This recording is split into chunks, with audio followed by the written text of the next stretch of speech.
All right, let's get started. Thank you everyone for joining and welcome to this Liquity X Gearbox shared space. I am your host, Token Bryce, Liquity's DeFi strategist, and I will be joined today by Emplis. And the idea is so Gearbox launched a few weeks ago to a great success. And we wanted to take this space to first introduce each project's community to the other project. So introduce the Liquity community to Gearbox and introduce Gearbox to Liquity. And then we'll take it from here, mainly discussing the usage of LUSD on Gearbox. So the LUSD 3CRV pool token is supported as collateral on Gearbox, leading to interesting flows we will comment on. And finally, I wanted us to discuss too on what I hinted in the tweet, which is what I think are those shared values between the projects. So it can seem a little hypothetical for you, but I mean things like, maximizing on-chain, what happens on-chain, for instance. So one of the things that I personally admire about Gearbox is a very smart usage of the smart contract wallet. And I think it has echoes um, to how we do things at Liquidity too. So we'll be discussing that with Amplis too.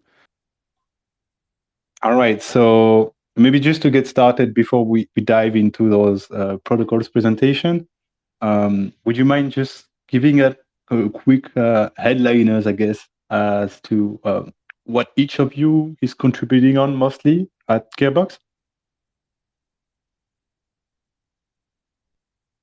Sure. So sorry I was a bit late. I had some technical difficulties. Normally I use a voice changer, but since uh since I had to install Twitter on my phone, I don't have my voice changer on. I'm Amplis. I basically do memes and propaganda for Gearbox, so I guess you could call it marketing. Um, yeah, I make the videos. I write some Medium posts and things like that. But basically anything that's like non-dev, me and Muggle and to some extent Jared handle those things, and others, of course. But yeah, so that's my role at Gearbox. Memes are the heart of the battle. It's cool to have someone dedicated to this. Awesome. All right. Um, so I guess let's start with quick introductions of each protocol. So we can set the stage for more interesting discussions, I guess. Um, so I kind of want to offer you an exercise if you're down for it. I was thinking I would intro Gearbox and you intro Liquidity. How does that sound? Sure, works for me. All right. Okay, so then since I put you on the fire, I will go first. So Gearbox is to me one of the most interesting release we've seen in DeFi over the last year. As simple as that. It is making an interesting progress in the field of under collateralized lending. And what I like about Gearbox is that it's essentially going the other way every other project think about under collateralized lending. Because so far, the approach for under collateralized lending were focused on the borrower identity and essentially putting his reputation at stake when he's borrowing. And I think this is essentially a weak mechanism. As we've seen in the regular world, a lot of people do not repay their debt. And yes, they might get some heat out of it, but it doesn't translate into consequences for them. So Gearbox takes the angle of essentially the main thing to grasp about Gearbox, I would say, is that picture an AVI, but when you borrow, you're not getting the tokens in your wallet. Instead, you're getting them in a smart contract wallet called a credit account. And this smart contract wallet is also hosting the collateral. And because of those two very simple things, having collateral in the smart contract wallet and what you borrow in there too, Gearbox is able to add rules to what can be done with the money borrowed. So you cannot go on Gearbox and leverage a healthy collateral to, I don't know, borrow tons of DAI and then ape into Shiba Inu on Uniswap. That is technically impossible. The credit account contract do not allow you to do that. It's not one of the functions. One of the functions that are available instead is the option for you to deposit into selected curve and Yearn, convex and Yearn vault, if I remember correctly. And so if you assemble the pieces together, Gearbox is a protocol enabling you to leverage selected collaterals and use them to essentially leverage the yield earning opportunity. Because that's another important thing is every collateral in Gearbox is a yield bearing token. And the goal of Gearbox is to essentially leverage that yield. Yeah, and I would add one more thing that I think is very interesting is as a depositor, so, just like on Avi, you have a supplier market. So when someone is leveraging on Gearbox, is essentially leveraging thanks to ETH, USDC, or DAI that have been supplied by a depositor.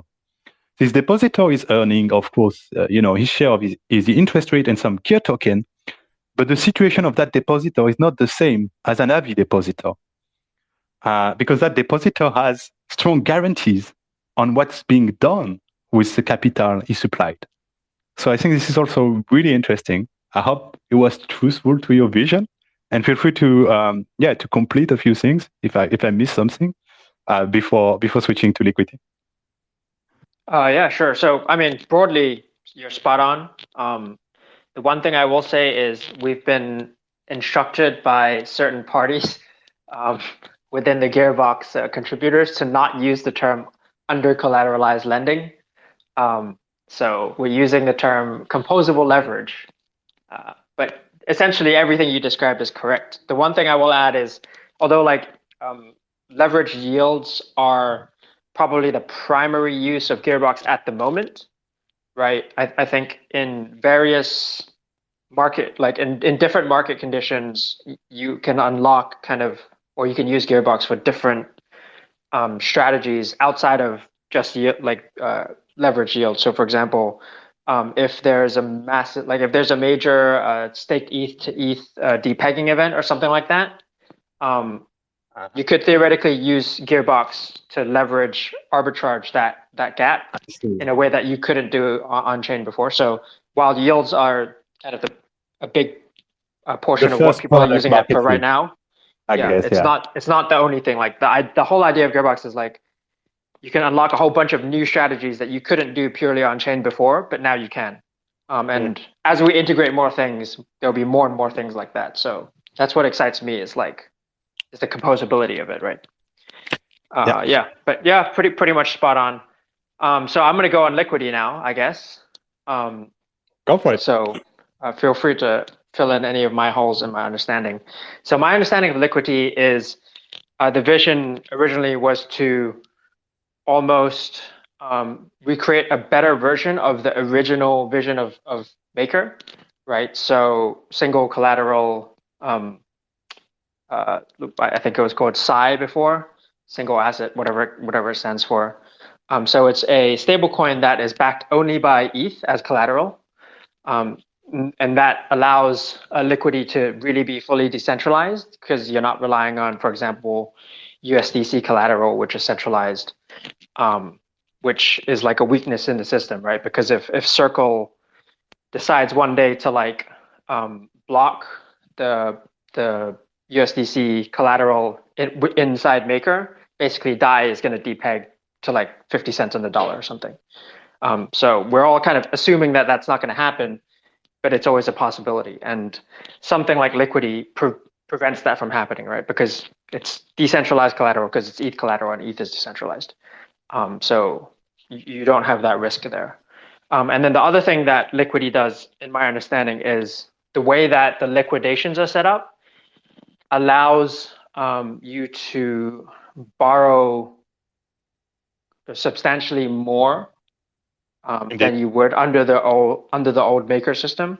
I don't know the specifics of why the liquidation system is more efficient, but I think you can, 110% collateral to loan, something like that. So if you want to borrow 100 LUSD, you need to put in $110 worth of ETH or something like that. I think that's the threshold, which is slightly lower than it was for Maker, I believe. 130% for Maker, yeah. Yeah, So yeah. yeah, you're right. So not only is it kind of more decentralized or as decentralized as the original vision of Maker, it's also more efficient. So basically, it's like the true vision of what Maker could have been if they didn't start centralizing with USDC collateral. Amazing. Yeah, that's a pretty honest recap. So funny thing is, I would actually, also say something about the wording, where decentralized is very confusing for people. So we try to think more about trustlessness because it's a bit more explicit. So I would say pretty much the same thing, but just use trustless instead of decentralized. To add to what you were saying regarding the liquidation mechanism, um, it's one of the core innovation of Liquity. It's using this concept we call stability pool. And essentially, what it achieves is first democratizing access to liquidation, because anybody can be supplier of liquidity used to liquidate on Liquity. Versus on Maker or other platforms, you have arbitrageurs running bots and they need to have the capital. So here on Liquity, you don't need capital to liquidate. The capital is available for you. And this is also why we can be more aggressive on the ratios, simply because we have certainty that the capital is here to liquidate at ready. So the liquidations can be much more quick, efficient, and this allows the system to be a bit more permissive, essentially. But the other angle of that is very interesting, doing my little shell, and then I leave you to it. But the stability pool can be supplied by anyone. So you can deposit an USD in there. And to be honest, most of the time, not much will happen. You will just earn some liquidity tokens, and there won't be that much liquidation. So not much will happen for you. You will have your USD, and that's about it. But on a bloody day where ETH is absolutely getting wrecked on the market, there might be a lot of liquidations. And what happened on that day is that, essentially your position in the stability pool acts like a buying options on ETH, essentially. So if there is liquidation, your LUSD will be used to pay the debt of the 12 that are liquidated, and you will grab your share of ETH. So essentially, it's an interesting way to position yourself to buy ETH at favorable prices. I would still caveat that by saying that, ETH price can drop. There is a chain of liquidations, and then it bounces, and you're happy. But you need to be careful about what happened after, because if it drops further, then you just bought ETH before a dump. So it's like always, you need to be mindful of everything, but still an interesting mechanism, I think. Yeah. Oh, one other thing I'll add about Liquity, which I think is super cool and I didn't mention before, is the way that you've encouraged decentralized front ends. So everybody knows, like, well, maybe not everybody. If you're in DeFi and like you're familiar with the space, you're aware that like front ends are one of the ways in which regulators might enforce against DeFi, right?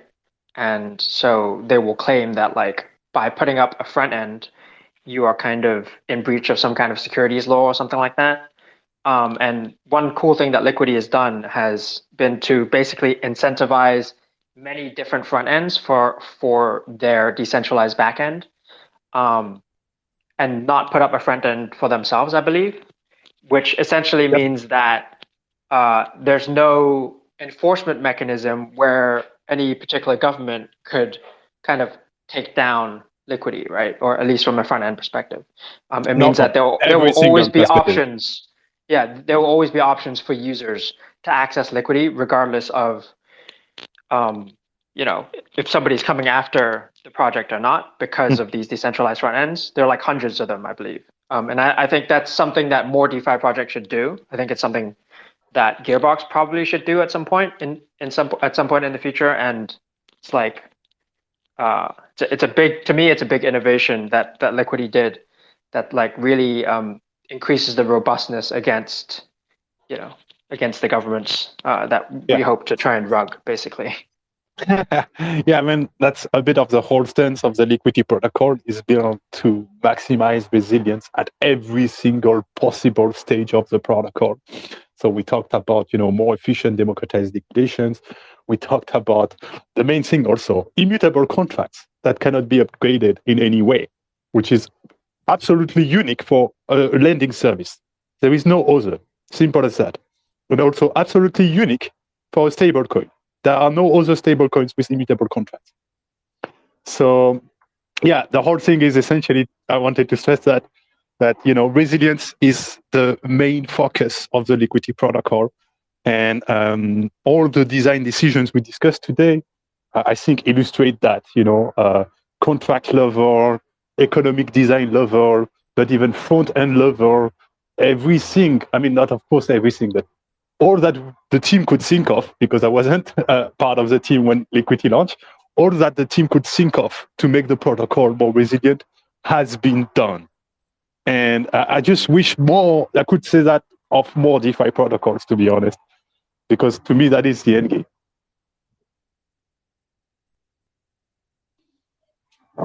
All right. Yeah. And yeah, oh, please go for it. I was just gonna agree with you. Like, I think the end game, you're totally right, is like something that can't be something that's extremely resilient that can't be easily taken down. And I think mostly people are trying their best, but I think certainly there are protocols that have made kind of design decisions that maybe increase the ease of use or kind of um, accessibility to users or something like that, but at the expense of resilience. And I think probably long term we will live to regret those decisions. Um, so yeah, I totally agree with you on the philosophical side of things. Awesome. And yeah, for the front end thing, I imagine it's a bit too early, but when you get to that stage, feel free to reach out. We'll be happy to share our experience on how it worked to develop that front end kit and relationship with front end operators and all of that. We're happy to help other projects replicate this, because this is also important, I think. Yeah, for sure. Awesome. So yeah, that was really nice, I think, right? So I think we have decent clues on Gearbox and Liquity, decent basis. So maybe we could jump into what are people doing with Gearbox and Liquity together. So Gearbox was launched something like 3 weeks ago. Am I correct? Yeah, just a little bit over 3 weeks ago. Yeah. All right, yeah. And so, yeah, maybe that's too explicit. Gearbox is currently under a controlled launch where essentially the access to the supply side of the market is open. So anybody can supply tokens to be borrowed, but the access to the leverage component of Gearbox is a bit more restricted. And, that is a sensible behavior, of course, because just in case, but Gearbox is a leverage product, and people can go up to X10 on their leverage. So to me, it seemed really sensible that you don't want to onboard gazillions of people on the borrowing side at first, because things could get, really big, really quick. And yeah, when you launch a new protocol, it's better to put some guardrails and make sure, you have growth, but not too fast, I want to say. So yeah, but on this front, only a handful of collateral have been onboarded. So we're talking about mostly Curve LP tokens. And if I remember correctly, like the darlings of the leveragers are essentially, what was it? Mostly stablecoin position on Curve. And there is also quite a few people using it to leverage wrap stake ETH, right? Is that like the top collateral? Yeah, yeah, I think so. So, in terms of strategy, so there's two things, right? In terms of collateral provided, I think at the moment it should be ETH and USDC, which are the most popular to provide as collateral. And then in terms of strategies, various stablecoin curve strategies, I think, depending on which is kind of thought most profitable in terms of yield, people will switch over on a case by case basis. And then also lots of people are using Gearbox to take leverage stake to ETH positions. Awesome. And yes, so on the liquidity front, what we saw is Gearbox launched with what is the main LP token of Liquity.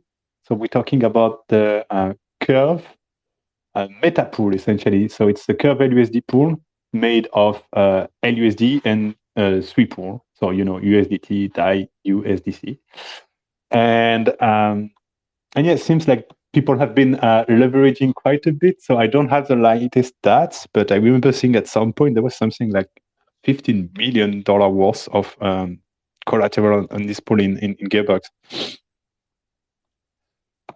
Trying to find it, but I don't have the stats on hand right now, but that sounds about right, something like that.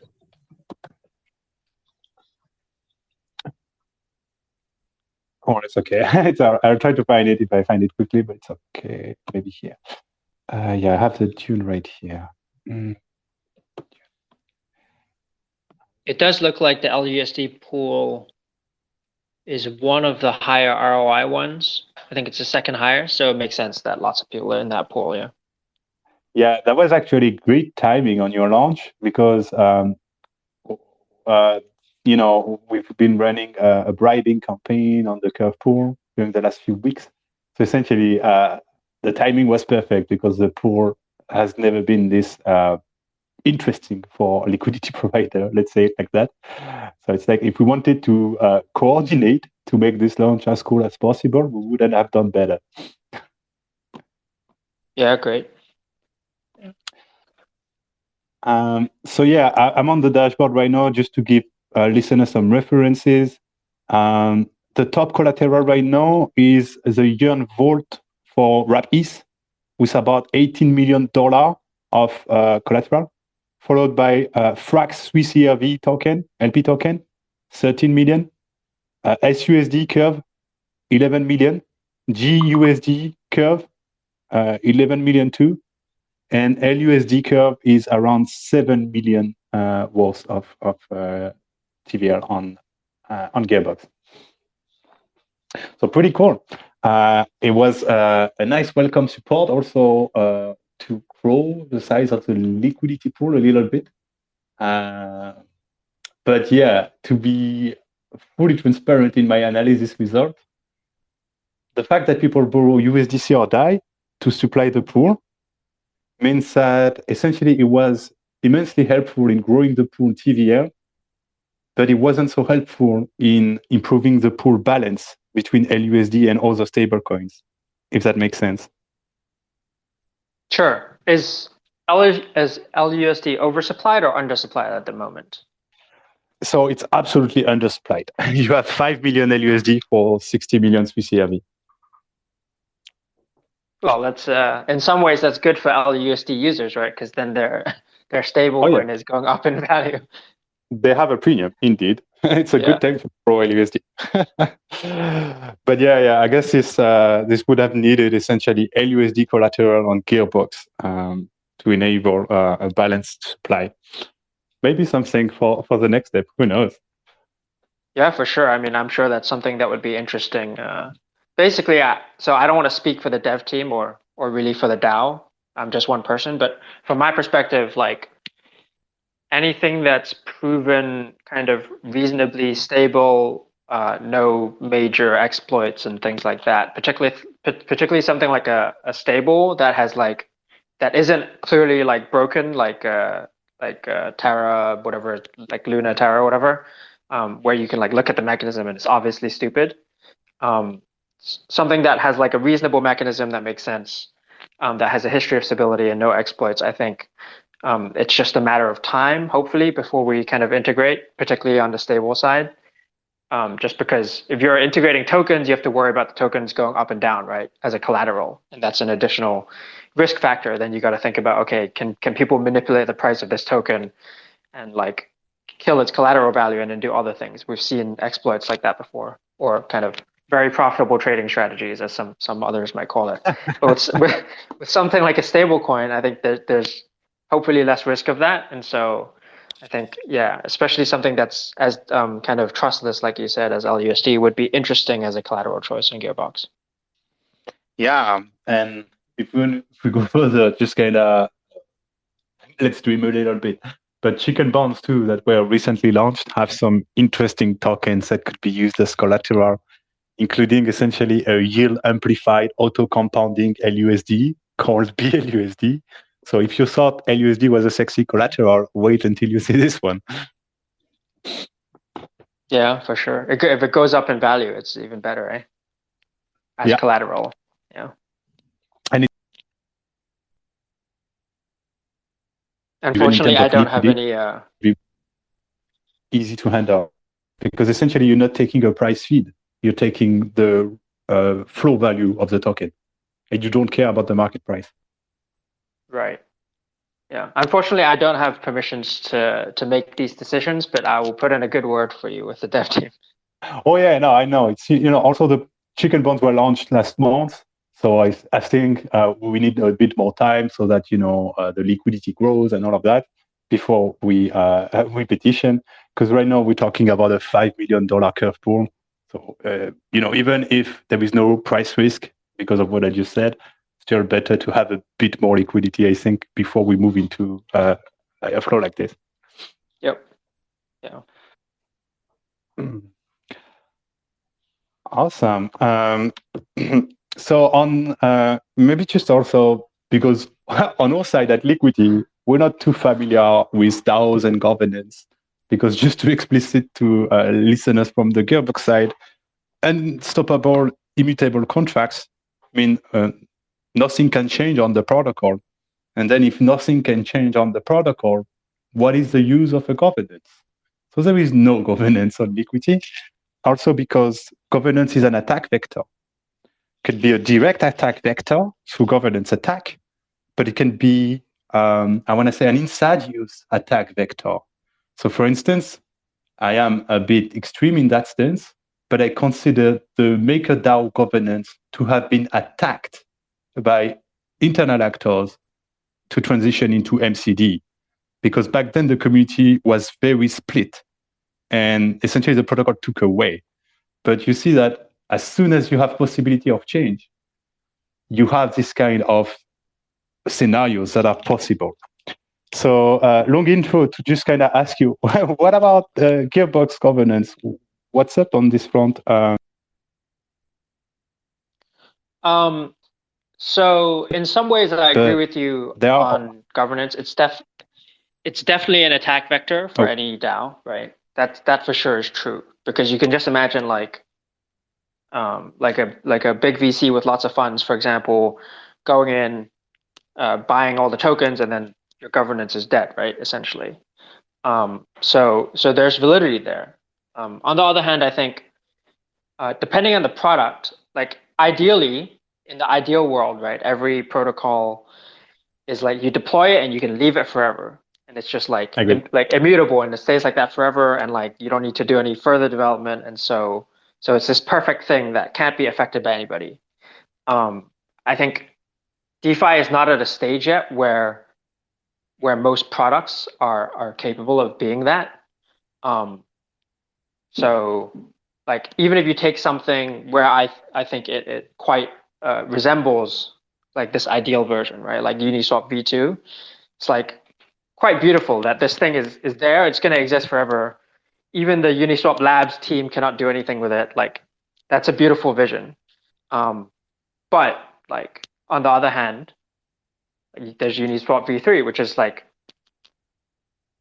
Uniswap V2 still exists, but over time, usage is going to drop because people are going to change to Uniswap V3 because in many ways Uniswap V3 is better.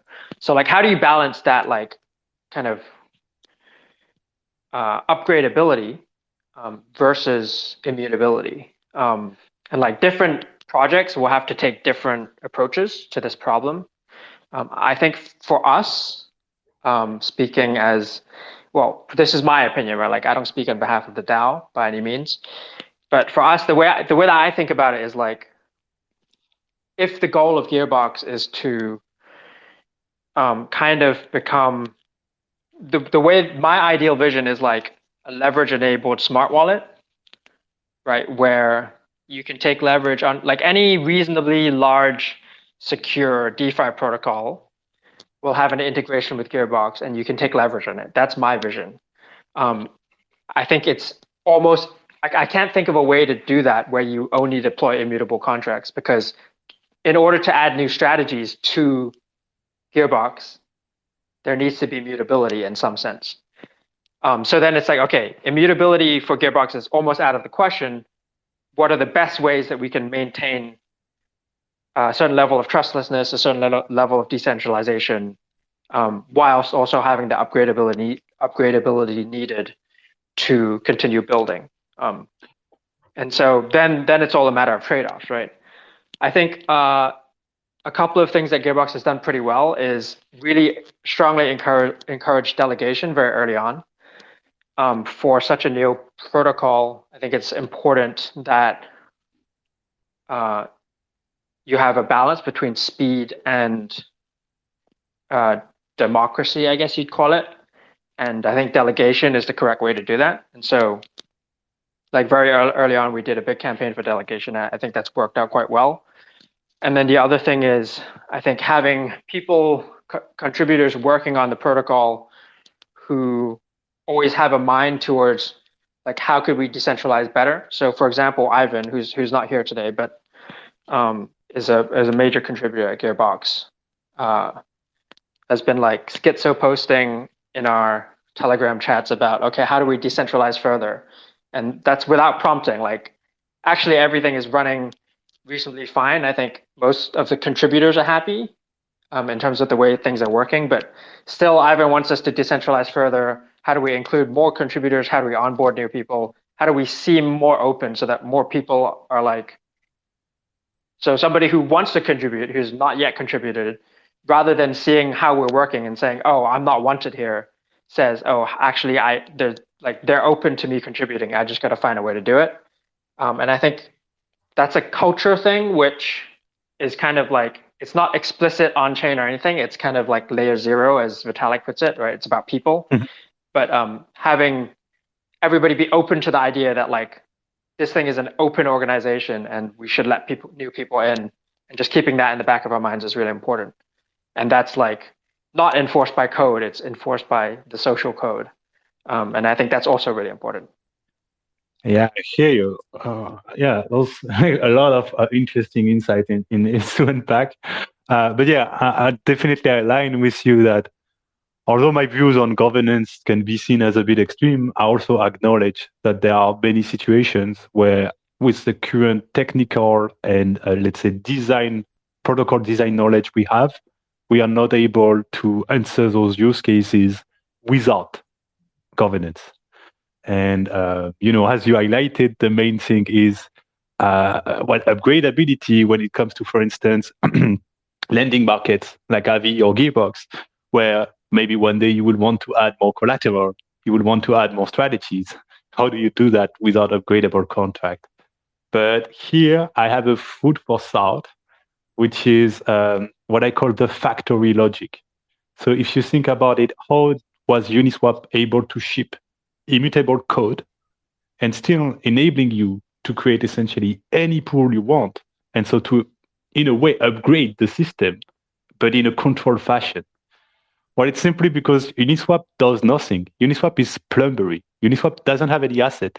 What Uniswap does is essentially offering public infrastructure for people, DAOs, users, whoever, to deploy their own pool. And so that's what I mean by the factory logic is, if you think about it, Uniswap is not an exchange per se. It is an infrastructure provider for exchanges. And the actual exchanges are all those pools that are created by people. You get the reading? I'm Yeah, not sure we can I get the replicate this reading. at Gearbox, Yeah, so the but problem there is like I think my understanding of the problem there is that Gearbox has kind of like commingling of collaterals, right? Um, and that's really where the danger is. So I so there are a couple of ways this could work. So for example, you could have a situation where rather than like one Gearbox protocol, there's like 10 different or 100 different deployed versions of Gearbox, where each deployed version has its own set of collaterals, and those collaterals are like siloed off and their own strategies, right? And so I Isolated think markets, essentially. right, yes, essentially. And then like whoever did the deploy would have deployed with the collaterals that they want and the strategies that they want. The problem is then you lose the beauty of Gearbox, which is like the composability, Composability. right? Yeah. Yes. So I think that's the analogous situation to what you're describing with Uniswap, and it comes back down to the problem that like if you want like high levels of composability, you want one pool of collateral, and if you have one pool of collateral, then you have to be very wary of what can be put into that collateral pool, Mhm. because if the assets that you put into the collateral pool can be manipulated, then the whole thing goes down, right? Yeah, the whole money As you market is as right, weak exactly. as the weakest collateral. And we've seen this with like things like Cream and other things that have been exploited, like multiple times with the same attack vector. Yeah. And so I don't see a way to maintain the benefits of what makes Gearbox cool whilst having this factory logic, as you describe it, Oh yeah. No. in It's terms like of what's food for strategies or thought. collaterals deployed. Yeah. Yeah, I don't see a path neither for now. And to be explicit, I'm comfortable with the fact that Gearbox is not unstoppable because I don't see a way I could have designed it in an unstoppable fashion. So you guys did your best effort essentially, and as long as this is done, I'm fine. But for instance, I would not be comfortable with a DEX deploying today that is not unstoppable at the core pool level. Because hello, man, we've deployed a DEX that has this property 4 years ago. So if now you're not able to do it, what's the value in what you're doing? This is kind of my thought process. Yeah, Um, no, 100% agree. Yeah, I mean, so that like I think a lot of things in DeFi are a kind of trade-off between these uh, things that we care about, and like both things are good. Like let's call it usability and trustlessness, or something like that. And I think certain kinds of protocols can get the full benefits of usability whilst being fully trustless, like Uni v2. And then I think there are others where maybe we just haven't thought of a smart way to do it yet. But for Maybe. the time being, nobody has come up with a way to do, particularly lending. I think Uh, is particularly hello, tricky. hello, bro. You have the only and single unique lending protocol that is immutable in front of you. That's true. I don't know. I don't think of. I understand that Liquity is lending in some Yeah, sense, you were but thinking of money markets, I imagine, with like several types of yeah, collateral and for borrowable some assets. reason, I think of Aave and Compound as quote unquote lending protocols, but Hmm. Liquity and MakerDAO as like stable coin Uh-huh. protocols or something. I don't know why that is. There's just the categorization in my own head. Oh, it's interesting because I kind of think about it the other way around. So for me, places like Avi or Compound, they're money markets. And like what makes a money market is that you can use several types of collateral and you can borrow several types of assets at once. It's like a matching engine. Uh, Yeah, and that's make fair. and It's totally Maker and fair. Liquidity would be a lending service outputting a stable coin. Pretty straightforward. Um, Then I had something. Yeah, regarding just bouncing back on your point, I think this chat on money markets is interesting. I guess the core trade-off or we're kind of discussing is, I want to say risk management versus efficiency. And those two are often at odds with one another. So meaning that if you're maximizing efficiency, you're usually increasing risk. And when you are trying to reduce the risk, you usually decrease the efficiency. Of course, that's not always true, and there are win-win situations possible.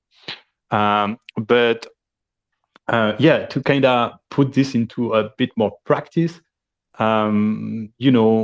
this logic of pooling assets together, for instance, like we see on a money market like Avi, it is highly efficient and enable tons of cool things. Like I can borrow USDC from a collateral that is 1/4 ETH, 1/4 Bitcoin, 1/4 CRV, and 1/4 AVI. Something that is impossible on other protocols, for instance. But this cool increased effectiveness has a downside, which is all the assets are pulled together, not like the protocol, but pulled together. Sorry, and that means that essentially they all share the risk. So there is a way to segregate the risk after that, such as with borrowing limit or collateral limit. But at the base level, kind of going back to your cream comment and so on, the money market is as weak as its weakest collateral. And if there is a collateral that can be manipulated, then potentially the entire supply side of the market can be drained. Not just, the tiny little corner associated to that precise token. So you see that increased efficiency, but increased risk scope. I think that's a good term. Yeah, no, for sure. So like my personal thing is probably in the future you'll see things like Aave money markets, like you said, that take kind of quote unquote major forms of collateral. So like broadly accepted, like reasonable assets. And then if you want to borrow, based on your shitcoin, Shiba Inu, FTT, or whatever the shitcoin is that you want to borrow from, that can be easily manipulated, then you need to find a single siloed asset market where people are willing to take on that degen risk and be compensated for it. So like a two structured market or something. That's kind of the way I see it. Well, yeah, what you're describing is actually Euro finance pretty much. So they have a 3 tiers of asset, isolated, cross, and collateral. And so essentially, the top assets, the Bitcoin, the ETH, they are collateral, so they can borrow any assets they want. But then, the lowest tier of asset is isolated market. And essentially, those are just assets that can be borrowed, but cannot be used as collateral. Yeah, I've not looked into Euler too much because I've been busy with Gearbox stuff. But I know what it is. I didn't know how I didn't know that that's how it worked. And now that you've told me, I'll probably go check it out. Yeah, it's a super interesting one. Yeah. Also, great work done on the Oracle side on the end. So worth following. So I guess we could open up the stage a little bit for questions. So feel free to request speaking permission, or there is also this. Is there a place where you can type? I'm sorry, I'm a space noob. Just reply to the space tweet with your question too. I will be checking these out.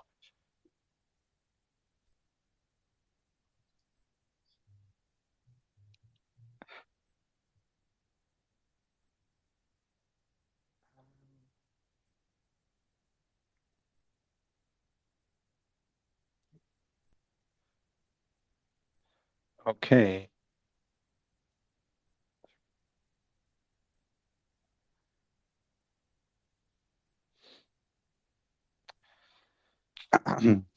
So, anyone with a question, feel free to click this little mic icon. I see you X Live with a question, and with such a username, I need to preface. I don't want to be restraining access to the stage, but I will be instantly and immediately removing speaking permission if you are shilling shitcoin on stage. Are we clear? I am now granting you speaking permission, but being very careful. How is it going, X Live? Do you have an actual question about Liquity or Gearbox? No, I'm good. Hex for life, baby. Oh my god. Oh my god. You got to respect the hustle, eh? Yeah, yes and no. Okay, the guy is blocked and banned. So let's see. Okay, we have someone I know, and I'm pretty certain he will have interesting takes. So welcome around. I'm sorry, I can't pronounce MIDI. Okay, are you set up? Can you speak? Hey guys, yep, I can speak. Thanks for bringing me up. Awesome. The stage is yours. Big fan of both Liquity and Gearbox, active in Gearbox governance actually. So I just want to backtrack a little bit to a topic you raised earlier about governance upgradability and how it could be a threat. I very much agree with you. I think governance upgradability for some protocols could be problematic. Some protocols don't even need it at all. But I would make the argument that I think even Liquity would benefit from a little bit of upgradability, and maybe not on majority of the parameters, but perhaps on the one thing that I feel like Liquity could benefit from upgradability would be the oracles. So right now it's from what I understand, it's Chainlink Oracle, which is very reliable, right? Chainlink has probably the best credibility amongst Oracle providers, but the backstop is kind of what I'm not too happy with, like Teller. It's unknown if Teller will even be around like in several years from now. Maybe they will. I don't mean to offend any Teller people at all, but I would, like I feel like if there was a little bit of upgradability just around the oracles, even it could benefit a little bit. What are your thoughts on that? I mean, that's an interesting point. So just maybe so everybody follows, on Liquidity, there is essentially a main oracle, which is the Chainlink ETH price feed. And this main oracle is checked against the second one, which is a Teller ETH USD price feed. And there are essentially some sanity checks, So first thing is, if the Chainlink price feed is dead, not reporting any data, then eventually, it will automatically switch to Teller because we need a price source. The second thing is also if Chainlink is reporting insane spikes. So, if we get like, for instance, on one block, the price of ETH is 1,500. On the next block is 15,000. Ooh, maybe there is something fishy here. So we'll check the data against Teller and potentially switch to Teller if the spike is deemed, untrustworthy, essentially. So to your question, the first thing is, I would agree that, having flexibility on this Oracle front could be interesting, but let's not forget about what it means. If the Oracle contracts are upgradable, then the whole money market can be destroyed through this attack vector. So I'm just thinking it's not worth the trade-off, to be honest, because the scope of attack it generates is just too great. And yeah, so that would be my main answer is, upgradable Oracle contracts. I'm not a fan of these at all. I have huge problem with the Chainlink multisig. Huge. I've campaigned severely against this, and I think I was one of the actors that was a bit detrimental in making them raise the signature threshold from 4 out of 20 to 9 on 20, I think. But still, I'm uncomfortable at the idea that this multisig that has 20 people have 9 people that can meet and essentially change the price source for ETH. So of course, those people are Chainlink insiders and team members and investors and so on. So, they have no interest at all to destroy their own system. But, the world is not just made of insiders. There are also outsider people that might attack you, for instance. And so this worries me, to be honest. And I think the Oracle topic is a big one. I am quite happy, I want to say, with the improvement that Liquity brought on this front, because I think it was literally the first lending protocol to use a dual Oracle system. And now it has been replicated by a few others, most notably Compound. I think is now using Uniswap v3 on top of Chainlink to kind of validate, sanity check the Chainlink data. So I think those approaches are welcome. At the end of the day, one Oracle is always favored. And so the best thing is to essentially put them in competition with one another, I want to say. But yeah, I guess you have a fair point on the thing that we have those 2 oracles set for life and we have to roll with them. And that could become a challenge 2, 3, 4, 5 years in the future. Yeah, I agree there. And I 100% agree with the Chainlink argument about their upgradability as well. So, which is why I would I remember when Liquity first launched, Uniswap v3 didn't exist, I believe, right? So there was no way to use the Uniswap v3 TWAP. It was only Uniswap v2. And then, of course, there was a lot of speculation at the time that Uniswap v3 would launch, right? And obviously, Liquity was developed well before Uniswap v3 was probably even in the cards. So I do understand the the logic behind going with Teller as a backstop. But like what I would think is that like Uniswap v3 would be a lot better right now as an Oracle provider, like the backstop Oracle provider. And you mentioned Compound, but I think Compound actually did that change in 2020. It was after like they used Coinbase, like the worst possible Oracle they could use. They used a Coinbase Oracle, and then there was a DAI exploit on Coinbase. Not exactly that. So you're just missing a few things. So what happened in 2020 is, they were using Coinbase and they switched to Chainlink. What I was referencing to is this year, I think they added Uniswap v3 Oracle on top of the Chainlink, to like check a bit like fallback system of Liquity. Yeah, definitely. But I at the time, it was when they adopted Chainlink, they actually adopted a backstop with V2 or Uniswap v2 at the same time. So that was already? I had no idea. Okay. Yeah, so now they probably transitioned to Uni v3 recently. Yeah, that's probably that's what happened. Okay, that's the full story. We can make it back, the two of us. Yeah. So I mean, I would say like that's why I would think like a little bit of upgradability isn't a bad thing, right?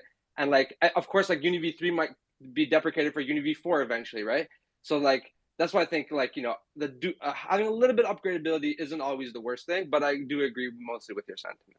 Yeah, it's also where it is, because again, this is not a little bit of upgradability. This is a core necessary feature of the protocol that now becomes changeable. So, it's not like on the side, you can change a little thing. It's like literally, you can destroy the whole protocol if you operate this in a malevolent manner. Yeah, good point. Yeah. And of course, it falls on the governance token and it creates attack surface. I understand, right? I mean, it's a hard problem to solve for. Does this make sense to you, Mini?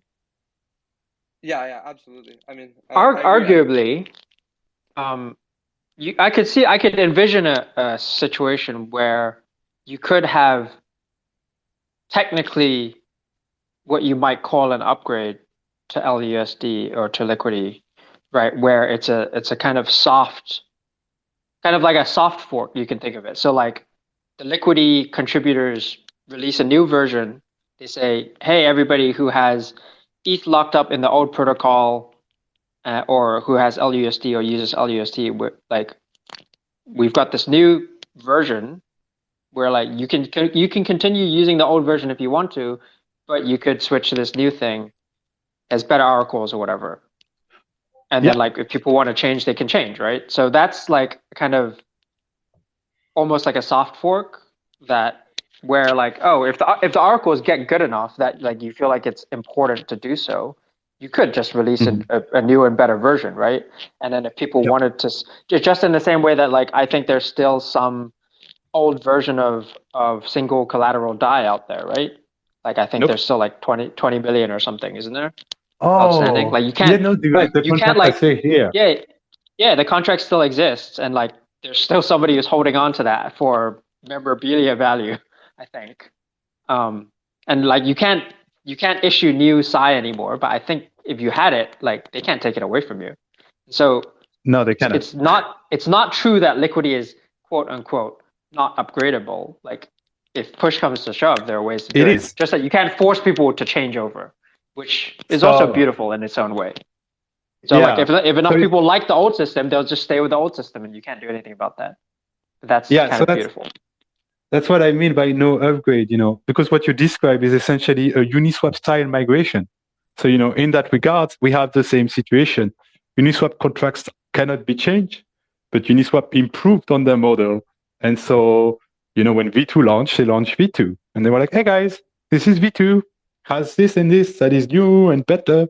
And by the way, we built a cool tool enabling you to move your LP in one click, and that's how it went.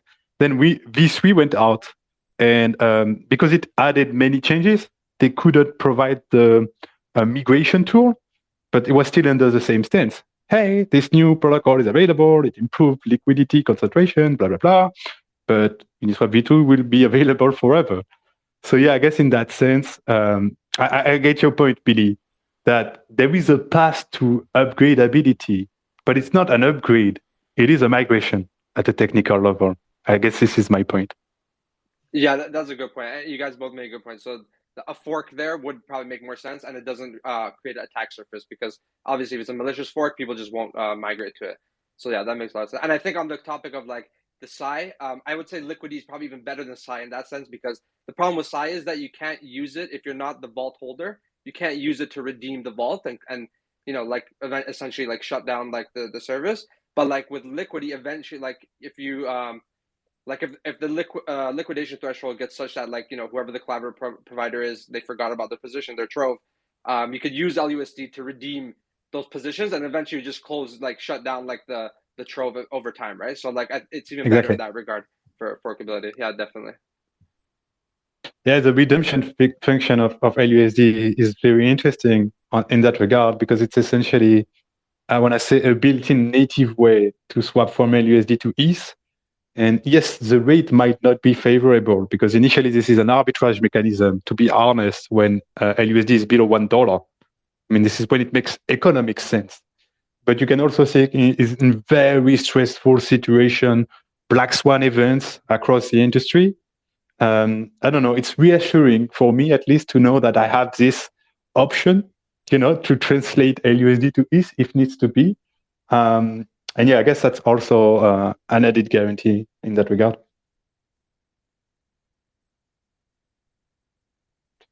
All righty. Well, that was a pretty good chat. I guess we can take one last round of questions, suggestions, observation, if you have any.